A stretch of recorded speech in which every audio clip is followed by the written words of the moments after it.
अस्सलामुअलैकुम दोस्तों, आज हम आपको हज़रत इमाम हुसैन और करबला का वाक़या बताने वाले हैं। तो शुरू करते हैं।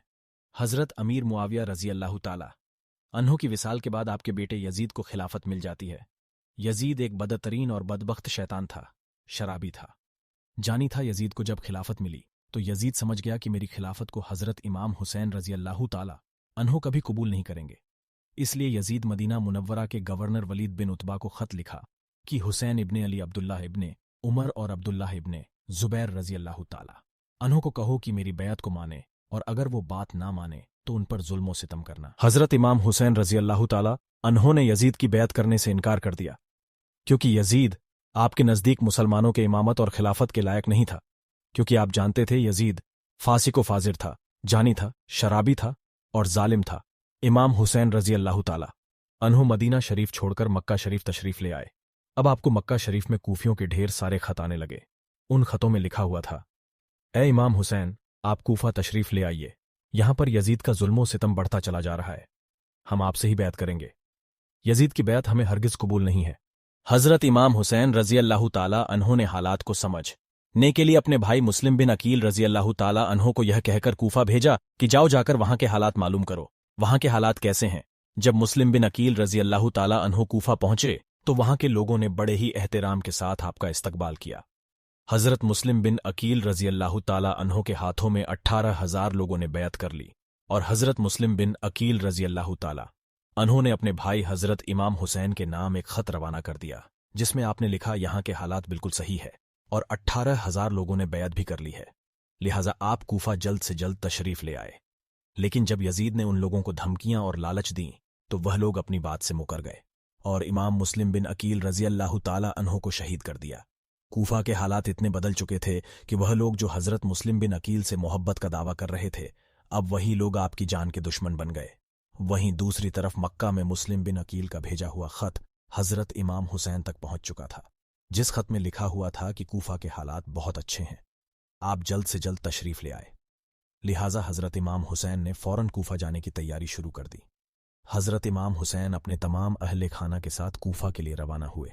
इमाम हुसैन इब्ने अली को हज़रत मुस्लिम बिन अकील की शहादत और कूफा की बेवफाई की खबर उस वक्त मिली जब आप मक्का शरीफ से कूफा की तरफ रवाना हो चुके थे।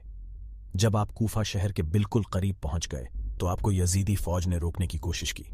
हज़रत इमाम हुसैन ने फरमाया कि मैं तुम लोगों के बुलाने पर ही कूफा शहर में आया हूं, अगर तुम लोग चाहते हो कि मैं ना आऊं तो वापस जाने दो, मैं जाने के लिए तैयार हूं।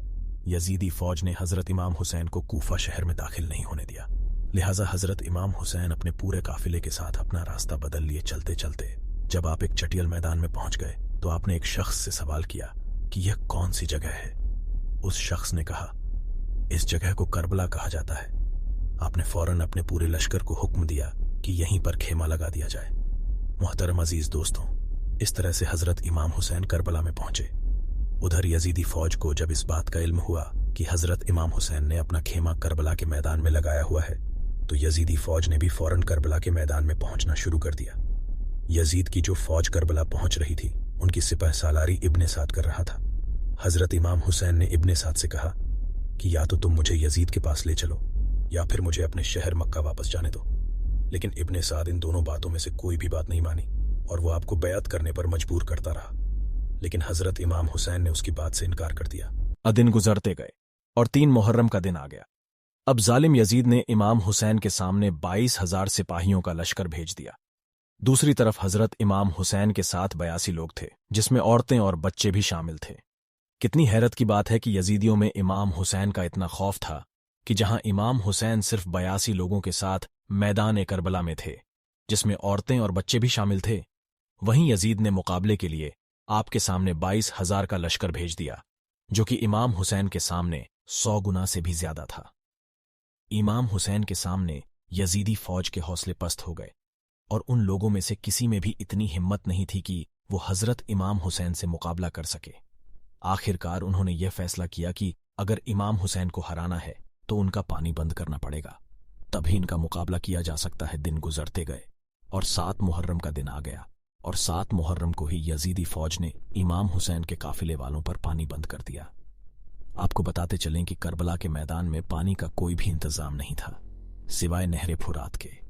लेकिन 7 मुहर्रम के दिन नहरे फुरात का पानी भी हजरत इमाम हुसैन के खेमे वाले लोगों के लिए बंद कर दिया गया। हजरत इमाम हुसैन और उनके साथ मौजूद तमाम नौजवान लोग तो इस प्यास को बर्दाश्त करते रहे, लेकिन छोटे छोटे बच्चे और औरतों का प्यास की वजह से बुरा हाल हो चुका था। फौजे यजीद जो चारों तरफ से इमाम हुसैन के घर वाले और तमाम साथियों को घेरे हुए थी, उन्होंने यह तय किया कि अब 9 मुहर्रम के दिन इमाम हुसैन को कत्ल कर दिया जाए। माज़अल्लाह, हजरत इमाम हुसैन ने हजरत अब्बास रजी अल्लाह ताला अन्हु से कहा, अब्बास जाओ यजीदी फौज के पास और उनसे कहो हमें एक रात अल्लाह की इबादत करने के लिए दी जाए। जब हजरत अब्बास ने यजीदी फौज से एक रात की मोहल्लत के लिए कहा तो उन लोगों ने आपकी बात मान ली। जब तक 9 मुहर्रम की तारीख आई तब तक हजरत इमाम हुसैन को यह यकीन हो चुका था कि यजीद की फौज का मकसद सिर्फ मुझे शहीद करना है। इसके अलावा यजीद और कुछ भी करने के लिए तैयार नहीं है। इसलिए हजरत इमाम हुसैन ने 9 मुहर्रम की रात में अपने तमाम खेमे वालों को एक जगह पर इकट्ठा किया और आपने कहा कि यह बात तो तय हो चुकी है, यहाँ पर मौजूद सभी लोग 1-2 दिन के अंदर शहीद कर दिए जाएंगे। इसलिए यहाँ मौजूद आप में से जो भी वापस लौटना चाहते हैं वह लौट जाएं। हजरत इमाम हुसैन ने फौरन खेमे में जल रहे तमाम दियों को बुझवा दिया और अंधेरा करवा दिया था ताकि जो भी जाना चाहे वो चला जाए। थोड़ी देर बाद जब दियों को दोबारा जलाया गया तो सारे के सारे लोग बैठे आंसू बहा रहे थे, यानी कोई भी हजरत इमाम हुसैन को छोड़कर जाने के लिए तैयार नहीं था। आखिरकार 10 मुहर्रम का दिन आया और हजरत इमाम हुसैन और यजीद की फौज के बीच जंग होना शुरू हो गई। जहां एक तरफ यजीद की एक बड़ी फौज थी तो वहीं दूसरी तरफ इमाम हुसैन के साथ सिर्फ 72 लोग थे। इतने में फौज यजीद का हमला शुरू हो जाता है और हर शहीद शहादत का जाम पीता गया। कभी हुर शहीद होते हैं तो कभी कासिम शहीद होते हैं तो कभी अली अकबर शहीद होते हैं तो कभी ओनो मोहम्मद शहीद होते हैं।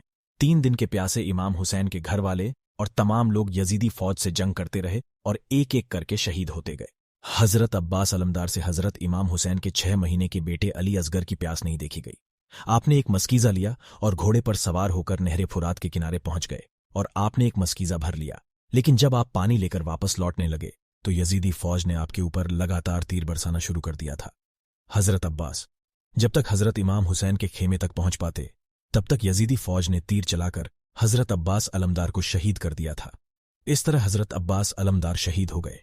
इस तरह एक एक करके तमाम अहले बैत के नौजवान और हाशमी शेर शहादत का जाम पी लेते हैं। धीरे धीरे करके जब हजरत इमाम हुसैन के सभी अफराद शहीद हो गए तो उसके बाद हजरत इमाम हुसैन ने खुद मैदान में तलवार लेकर निकलने का फैसला किया। इमाम हुसैन अपनी तलवार से काफी लंबे वक्त तक यजीदी फौज का अकेले मुकाबला करते रहे। हजरत इमाम हुसैन के तन्हा होने के बावजूद भी आपके मुकाबले में कोई भी नहीं आना नहीं चाहता था और उसकी सिर्फ एक ही वजह थी और वजह यह थी कि आप हजरत अली के बेटे थे। उस वक्त यजीदी फौज का एक कमांडर इब्ने साद को यह यकीन हो चुका था कि हम किसी भी तरह से हजरत अली के बेटे का मुकाबला नहीं कर सकते हैं। इसलिए उसने अपने तमाम फौजियों को इमाम हुसैन के ऊपर एक साथ हमला करने का आर्डर दिया। तमाम लोग हजरत इमाम हुसैन पर एक साथ मिलकर हमला कर रहे थे, लेकिन उसके बावजूद भी इमाम हुसैन लगातार यह साबित कर रहे थे कि बातिल चाहे तादाद में जितने भी हो, लेकिन वो हक और सच के मुकाबले में बिल्कुल भी टिक नहीं सकता। जब हुसैनियत और यजीदियत के बीच बड़ी ही खतरनाक जंग चल रही थी कि इसी बीच में नमाज असर का वक्त हो गया। हजरत इमाम हुसैन ने ऐसे मुश्किल वक्त और ऐसी जख्मी हालत में भी असर की नमाज पढ़ने का इरादा किया। आपने जैसे ही नमाज पढ़ना शुरू किया, यजीदी फौज को वह मौका मिल गया जिसका वह लोग एक लंबे वक्त से इंतजार कर रहे थे। यानी जैसे ही हजरत इमाम हुसैन सजदे में गए, सिमरजिल जोसन ने आपकी गर्दन पर तलवार चलाकर आपके सर मुबारक को जिस्म से जुदा कर दिया। हजरत इमाम हुसैन की शहादत के बाद यजीदियों ने आपके सर मुबारक को नेज़े पर रखकर पूरे कूफा में घुमाया था। आपके सर मुबारक को गली गली में घुमाकर जुलूस निकाला गया था। करबला की इस जंग में हजरत इमाम हुसैन के घर वालों में से सिर्फ आपकी एक औलाद ही बच सकी थी, जिनका नाम हजरत ज़ैनुल आबदीन था। इसके अलावा हजरत इमाम हुसैन के घर की तमाम औरतों को कैदी बनाकर कूफा लाया गया था। भले ही उस दिन इमाम हुसैन रजी अल्लाह ताला अन्हु को शहीद कर दिया गया था, लेकिन आज भी हजरत इमाम हुसैन रजी अल्लाह ताला अन्हु पूरी दुनिया में क़यामत तक के लिए जिंदा है।